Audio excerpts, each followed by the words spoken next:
If you are going to make it in the land business, you need to understand the three biggest deal killers, how to watch out for them, and exactly how we avoid getting ourselves into sticky situations by doing bad land deals. Let's dive into it. In this video, I'm going to share with you the three biggest deal killers that are going to kill more land deals than really anything else in your land business. And frankly, sometimes that can be really dumb. And what I mean by that is oftentimes I make videos that are on the most nitty gritty, deep topics and give away all the secrets and all this and that. And I can glance over the simple stuff. And every single week I see dozens of land investors either inside of our Discord or people emailing me and saying, "Hey, Sumner, I've got this deal under contract, or I just closed on this thing. I'm so excited." And I look at it, I'm like, this has got red flags written all over it. Really, nothing will take the wind out of your sails faster in this business than having your first few deals be a dud, that you break even on, that you lose a little bit, even if you make a little bit. The problem is if you're buying deals that fall into these three categories and you can't understand, kind of look at them with nuance, you're going to also just buy deals, even if you make some money on them, that just are a real time suck. You have to generate hundreds of leads to even get a single conversion. People go and walk the property and then they're disappointed. People want to negotiate you and it just becomes a real time suck, right? Like that's why when we look at bad deals in our business, we don't really just look at it from the dollar and cents perspective. Luckily in this business, we're buying with such a margin of safety that even our bad deals, we make a little bit, you break even. I mean, at worst, I think I've lost a couple $100 on maybe one or two deals, and I would have to look at our KPIs. It's very, very rare. But a bad deal to us is a deal that sits in our inventory for 6 months or 12 months, and we get a billion leads and no one converts, and it just takes up all of this time for our team. Or if you're a solo operator, it takes up your time. And the problem is that deviates you from the things that you need to be doing, like picking markets, like mailing, like doing all the basic mechanics that have to get done because you're chasing down leads for a crappy property. Okay, so let's talk about it. The very first thing that we're going to talk on, this is really in no perfect order, but we're going to talk about access. And when we talk about access, it really comes down to two very distinct categories. There's one, what we call legal access. Two, what we call physical access. Legal access means that legally you can access the property, right? Like it's got frontage along a county road, or it's got a deeded easement, a boundary easement, some way, even if it's not in front of my county road, to get to the property. Okay, that's legal access. But legal access is kind of the bare necessities, right? Yes, we want to make sure that deals have legal access. Otherwise, they're probably not worth your time as a new land investor. The other thing though is that like beyond legal access, okay, we can legally access things, but what is the physical access like to the property? Nothing will kill conversions for selling properties faster in your business than someone not being able to get to the property to view it, right? The first action step for someone to buy land from you is to visit the land. And so if that access is crappy, ding, ding, ding, they can't visit the property. Or two, and we're going to talk about this later in the video, if they access the property, but they can't see the vision, that's a problem, okay? Not being able to see the vision means they don't really know what the heck they're looking at. And buyers for land, and really for all kind of real estate, they're very fickle, right? Like if they can't see the perfect vision of the house here and this and that, they're out. Even if materially it's like the perfect property, they just can't see it, they're done. Same thing with like a retail residential buyer, they go to view a house. Oh, I don't like the paint. It's not the house for us. Well, you could change the paint, but some people just don't think that way, right? So the first thing we're going to talk about here is legal access versus physical access, okay? So if you're just starting out, just make sure everything you buy has legal access, okay? It's going to make your life a lot easier. We can add value by creating easements and doing some ninja stuff there. And that's a really fun way to make deals that otherwise wouldn't pencil, really pencil, right? We have a deal right now that we got for 60,000. It has no access. Without access, it's probably worth about 60,000, maybe less, frankly. But we created an easement to the property and now it's listed at like 159,000 and we're getting a billion leads for it, right? So that's the legal access side of things. That's a little more advanced. If you're just starting out, keep it vanilla. Like if we look at this map here, look at all these properties that abut these county roads. Like just buy this stuff, right? Keep it really, really easy on yourself. Okay. That's going to make your life a whole heck of a lot easier. Now, well, let's look at the legal access for this property here. I think this is kind of a good case study, right? So this property, big old property, does abut this county road 206 right here, but it's a very small sliver, right? Very, very, very small sliver. The physical access here isn't necessarily terrible. It's just if someone really wanted to be on the up and up, you can see there's a road cut through here that does cut through this person's property, which frankly, that might be the same owner. I'm not entirely sure here. But if we didn't own this lot, theoretically, this is our access point here. Pretty crummy, being that there's a driveway cut in through here. So, if you look at this property here, which has legal access, versus this property here, which also has legal access along the same county road. This is going to be a much better property just from a legal access perspective or even a physical access perspective, right? So this comes in all different shapes and sizes in terms of like the quality of legal access. So both of these, again, are going to have legal access, but they look a whole lot different. So when we're thinking about legal access or road frontage, you want the longest distance of the longest length of the property to have road frontage. So it's going to be your best bet, right? It's going to make it a whole lot easier to sell the property. It's going to make it easier if you want to do any value add strategies like potentially subdivide the property. It just gives you a whole lot more flexibility. So again, same road here, but these properties all have different access through this road. Now, just because this looks like a county road, which I do imagine it is, it's one thing that's important to note is you do need to confirm these things. There are roads out there that look like county roads, which certainly aren't county roads, right? That does require some kind of validation. Now you can validate that with the county, or you could send it off to title and have title validate it. You got to be careful though. Title companies do good work. They don't do great work. We've had title companies that cleared us and say, yes, this has got legal access. We go to sell it and we find out, no, it doesn't have legal access, and they completely got it wrong. So it's not your end all be all for due diligence. They're a safe kind of gatekeeper. Typically, they're not going to let you buy stuff that doesn't have access. They'll notate that in the title commitment, but you also got to like trust but verify, right? So, if I was a new land investor, I would really want to be thinking about just buying the vanilla stuff, keeping it really, really simple on myself. Now, one of the things that we teach our LEA members to do is when they go and pull data from DataTree or whatever platform, we actually have people go through and manually scrub out the junk properties. And we do it for all sorts of different things, right? We'll do it if we're thinking about, hey, we're going to do value add, subdivide, entitlement type properties. Or if you're just a new land investor, we just say, just avoid the crap, right? We typically pay about $4 an hour for someone to scrub through it. It takes about 3 hours to scrub 1,000 records, costs us $12 to typically shave off about 30% of those records. So 300 records. So you get the savings of the data, right? Which is awesome. You're going to save on the low end at least $90 from doing that. And on the other end of the spectrum, or sorry, my math might be wrong there. It depends on what plan you're on for data. You'll save a few bucks there. It'll net out that you're going to save money from the data savings there. But more than anything, you save money on the mail cost and you save money on just wasting your time chasing down bad leads. Or worse, if you're a land investor with no education, it just saves you from buying crummy deals, right? Because again, these deals here, you could make money on all of them. Like if we buy them right, like price is the thing that can solve almost every problem in this business. Price will solve almost every problem. If you buy it right, you can get away with it. The thing is, most of the new land investors don't understand that the time involvement for deals is not constant. It looks very different.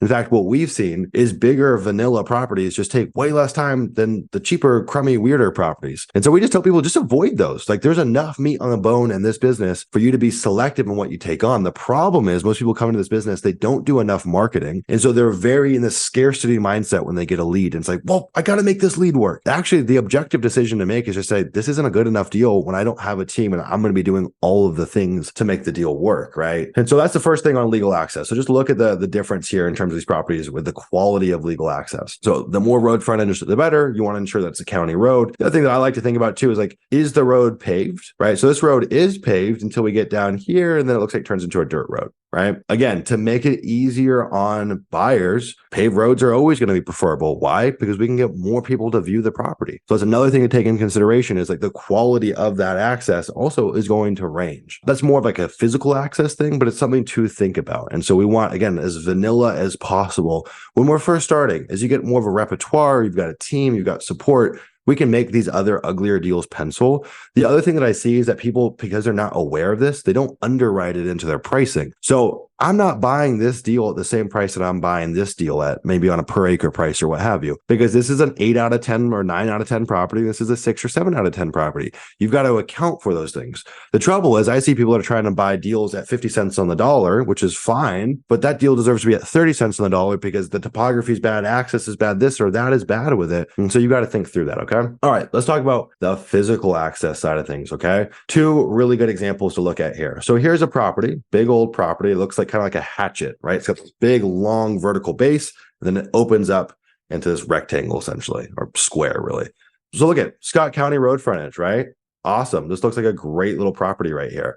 The problem is, what's the physical nature of this access to actually get to the middle of the property? Well, in this case, this actually looks like a pretty high quality road, right? Now, one of the things that I like to think about for physical access is is there even a road in place, right? You'll see properties, for example, like this, where there is no road cut in. That's going to make it really hard for anyone to get to the property, right? They're going to have to pull up their car on Jordan Road and look at the land and say, okay, I think I can see the vision, maybe not. I don't really know what I'm looking at. So ideally, if we're talking about properties on the physical access side of things, we want access that allows us to get into the property. It's going to be the best case scenario, especially if the property is this kind of shape. Now, if this was just a long rectangle running along the whole length of Jordan Road, it just wouldn't really matter, right? It's not that big of a deal because they could access from any point of Jordan Road. The problem is when you have these properties that are open up in the back and you've got this access point that's not on a county maintained road, this is where we really start harping on the physical access side of things. So what I want to look at first off is there a road in place? If there is a road in place, what's the distance from the county maintained road to the middle of the property or to the property? It just really depends on how the property sits. So for example, you might see land like this deal here, right? Which doesn't have any county frontage. This has no county frontage. The thing is, there might be, you don't know this, but you could check, there might be a deeded easement through, let's say, this property to access this property. So then I'm thinking the same question, what's the length of the road? What's the distance to actually get to this lot? Same thing here, though. This is a little bit of a different situation because it does have county road frontage. But I'm thinking like, well, okay, is there a road in place and what's the distance to get to the property? So in either situation, whether it's an easement or it's a situation like this, we got to think about what is the distance of that road. There's no exact math there, but if we're talking miles and miles, probably going to be a problem versus 50 feet, 100 feet, 200 feet. So less is always better there. Less of a distance that we have to travel to get to the property. Now, if there is a road in place, I'm going to start asking some questions like, okay, is it paved? Is it gravel? Is it dirt? Does it look like anyone's ever used this road? This one looks like it's obviously frequented because there's a house here. This looks like it's probably a gravel road. So pretty high quality, right? Gravel is going to be better than dirt. Pavement's going to be better than gravel. So it looks like a pretty high quality road. And then the next thing I'm going to look at is what's the topography of the road. So I would go put this on a 3D map. We could do this here. And say, okay, is it just a flat road? Is it up? Is it down, up, down, up, down, up, down? And that's also going to dictate the usability of that road. The other thing to think about too is like just where are you situated in the world? So is this 10,000 feet in elevation in Colorado?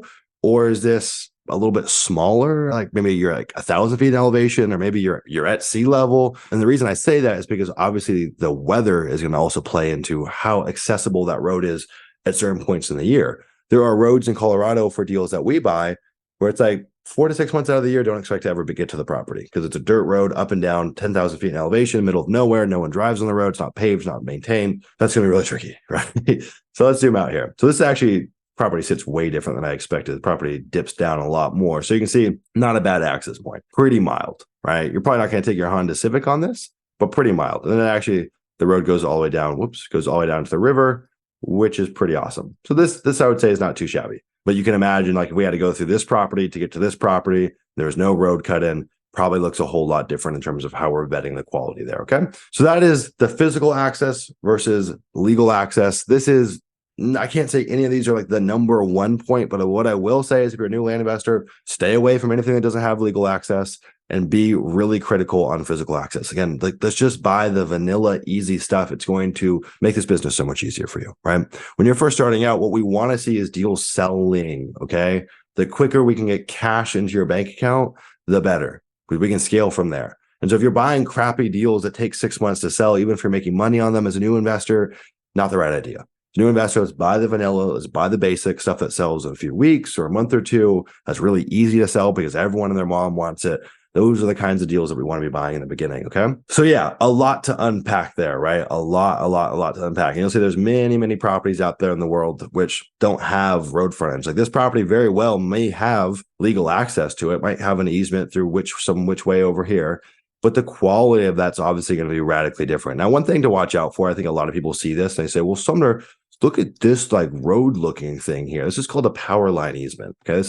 I don't even think you could use this as a road. I'm actually not sure what the rules are on that. Probably not. This is just cleared for power lines to run through. There's a whole different can of worms in terms of how that affects property values, but don't see something like this and be like, oh, I'm going to guess that we could use that for access. Physically, it's going to be horrible access. I don't even think you legally could use it as access. One thing that's really important to know is that you're going to talk to a lot of sellers out there who tell you, oh, no, the property has access. I've been accessing it through Aunt Jerry's property, through Aunt May's property for the last 40 years. We're all good. Handshake agreements are very different than having something that's recorded in a deed that conveys to you. So with sellers, with title companies, it's always going to be a trust but verify type of situation.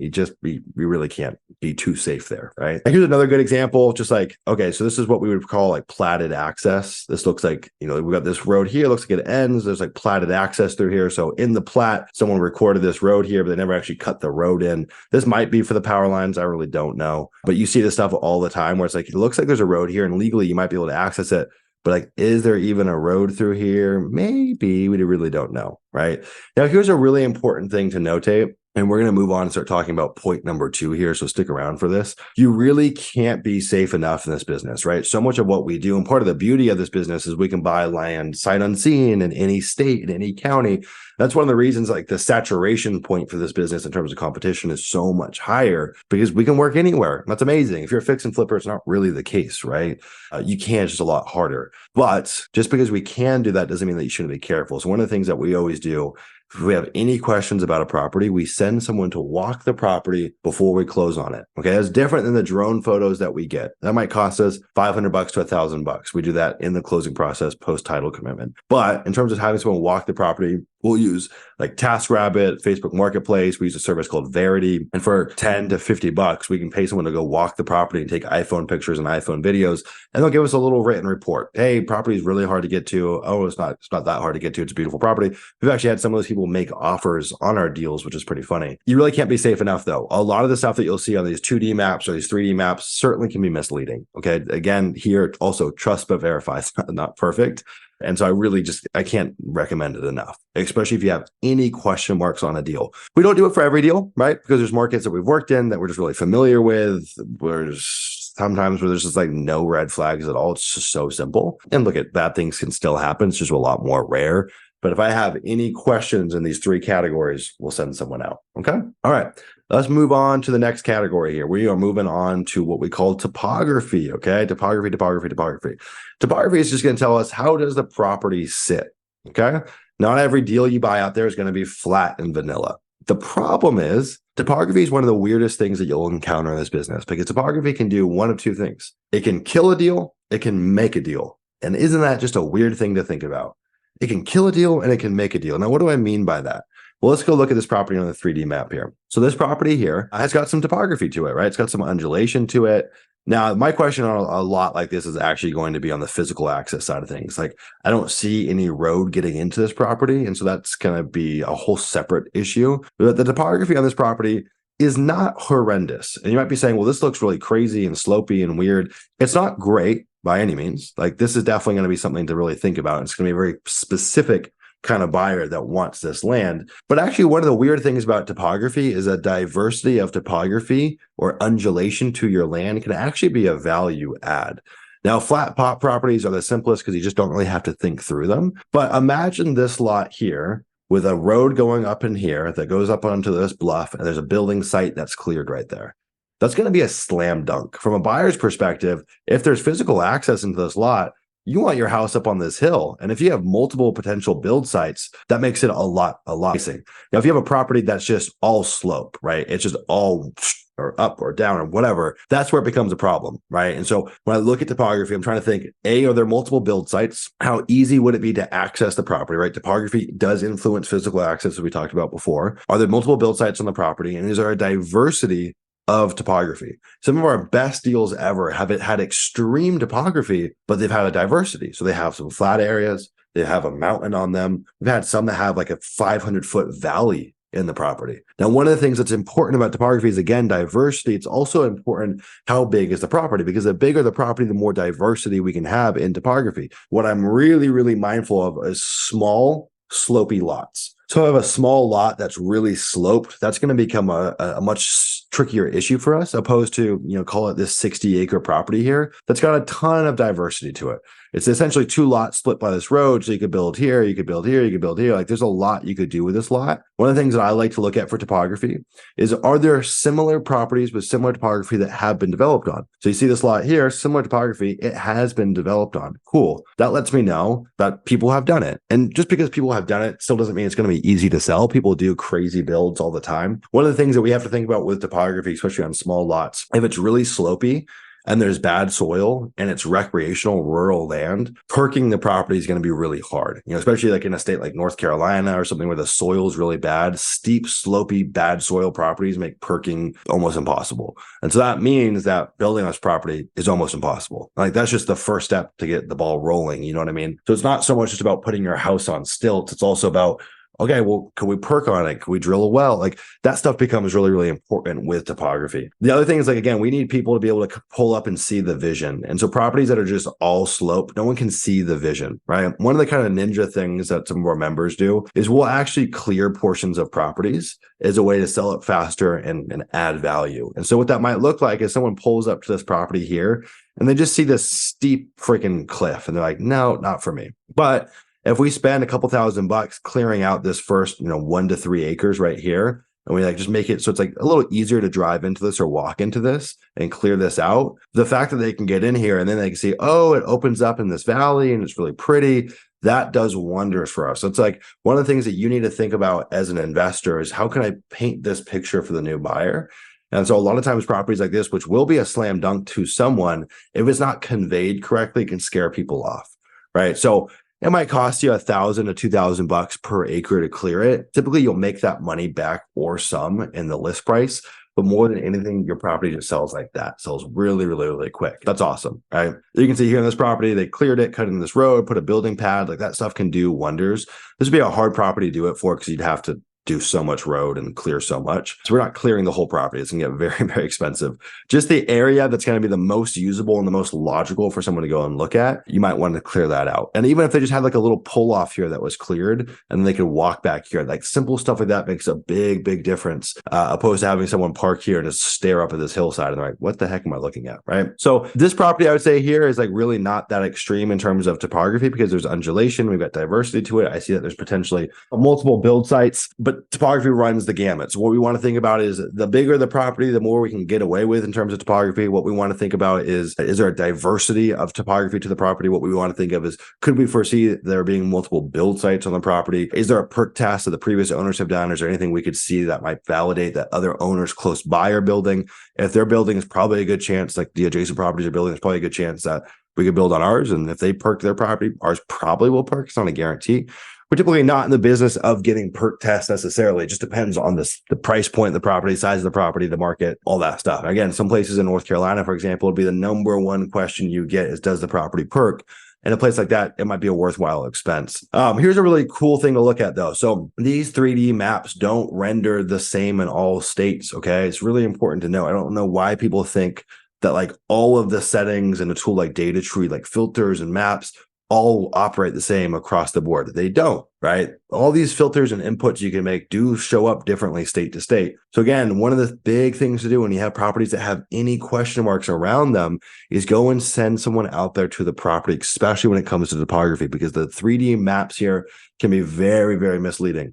More so misleading than the access side of things, okay? This is really important to think about. I want to show you guys just a quick example here. So one of our Leah members yesterday put this inside the Leah chat and says, hey, how much slope is too much slope, right? It's a pretty small lot in a little subdivision. It looks crazy from this photo. And that's why I kind of told him, I'm like, this is a small lot. It's got a lot of slope. Maybe someone could build here, but none of these adjacent lots are developed. I'm like, I don't really know how much I like it, but I'm like, we can't really say yes or no until you send someone out to the property. Sure enough, you get someone on the property. Whoa, that looks way different than what we were looking at, right?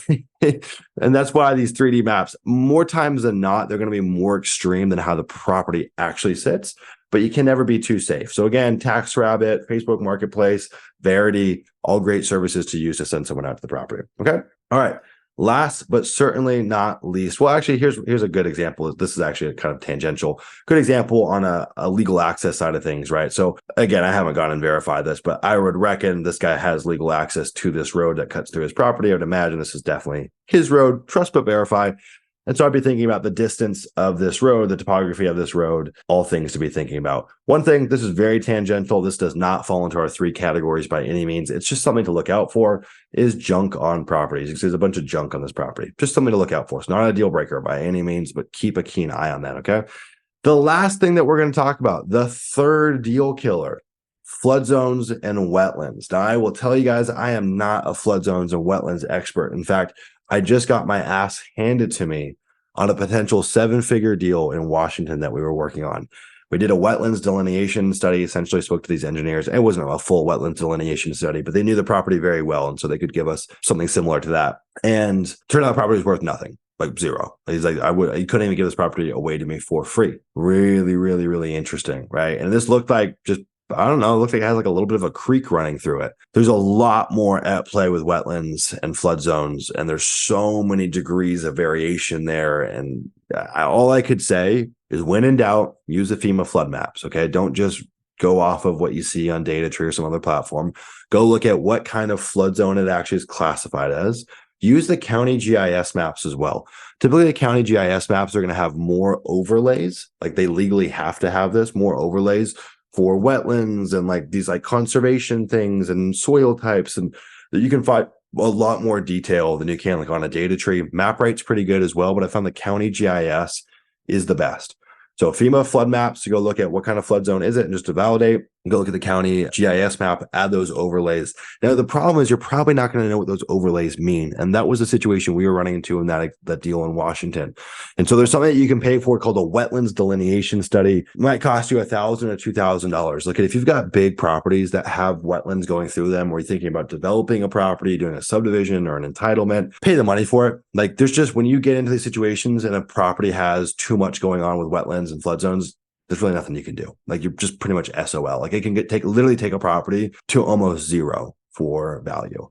That's really unfortunate, right? Now, what you're not going to see on these maps here is all the different kinds of flood zones and wetlands and all that stuff. Now, just a couple of things that I'm going to explain to you guys that I think are worth noting when it comes to this type of stuff. So we see this property here, right? Now, if I'm underwriting a deal like this, and it's got this big creek running through it, Moccasin Creek, and it's got, these kind of flood zone boundaries on the property. This might be a, 15-acre property.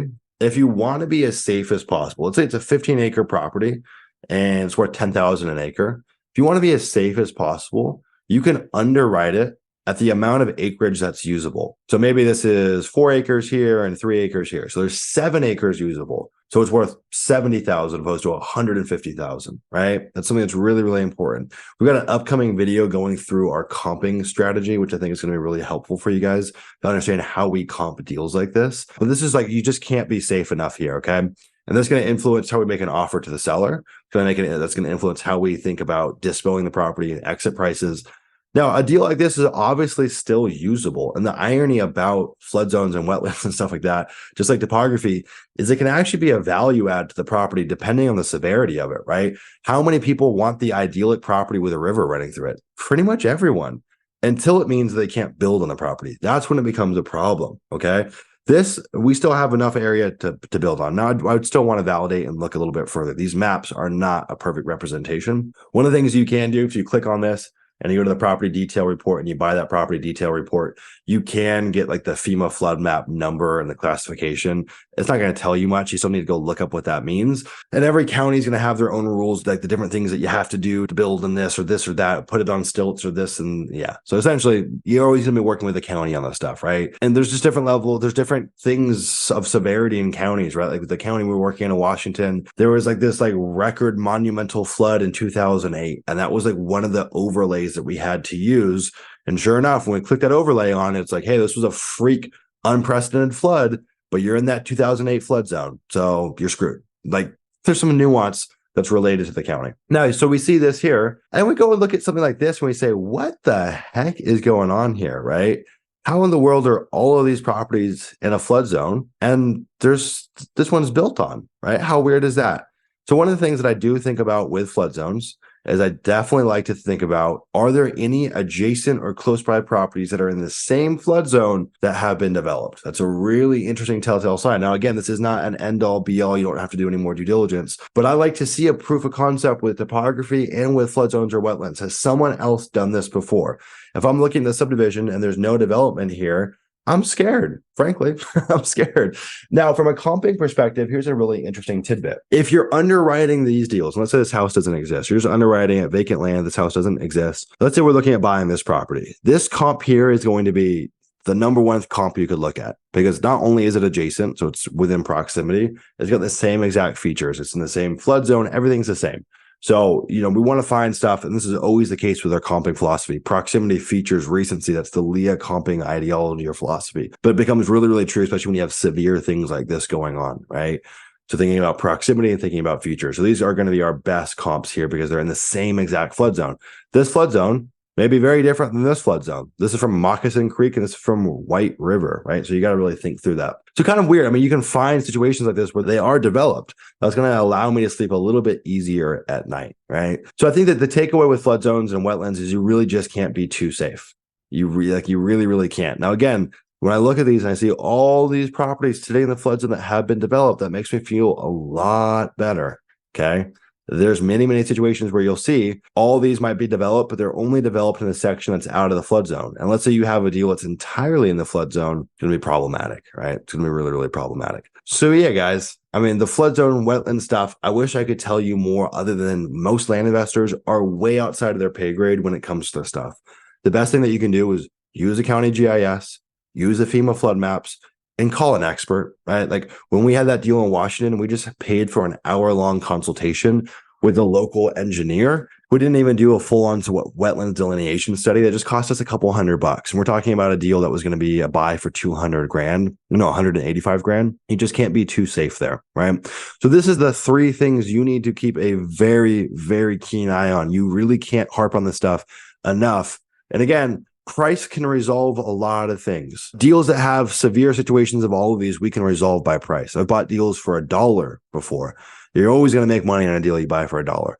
Like there's always a buyer out there for those kinds of properties. The problem that you don't take into account is how much time does it take you? And as a new land investor, my piece of wisdom to impart to you is just do the vanilla stuff. Stay away from the other stuff because you are juggling so many balls in your business that you can't drop. You can't drop your market selection. You can't drop your marketing. And these deals will derail you from the KPIs that have to be hit. I hope this helps, guys. If you're looking to build a 6 or 7 figure land investing business, go to landinvestor.co/apply. Look at, we got folks that are making 100 grand on the side part-time, all the way to people that are running this as a full-time business, making 7 figures a year. We got folks that are executing on Leah playbook, traveling the world in Italy and all over. It's really, really cool what we've created here. Landinvestor.co/apply to see if you have what it takes. All right, guys, much love. Take care.